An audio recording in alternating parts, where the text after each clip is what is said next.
আসসালামু আলাইকুম সুপ্রিয় দর্শক।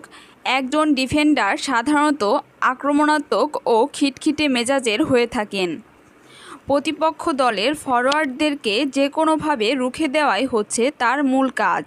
তিনি যেভাবে পারেন নিজের দলকে গোল খাওয়া থেকে বাঁচানোর জন্য প্রতিপক্ষের খেলোয়াড়দের ওপর ঝাঁপিয়ে পড়েন। তবে এক্ষেত্রে ব্রাজিল দলের অন্যতম ডিফেন্ডার থিয়াগো সিলভা সম্পূর্ণ ব্যতিক্রম। তিনি অন্য ডিফেন্ডারদের মতো প্রতিপক্ষ খেলোয়াড়দের সাথে তর্কে বা ধাক্কাধাক্কিতে না জড়িয়ে সরাসরি বল দখলে নেওয়ার চেষ্টা করেন। 15 বছরের ক্যারিয়ারে প্রায় 600 ম্যাচ খেললেও কখনো তিনি দেখেননি লাল কার্ড।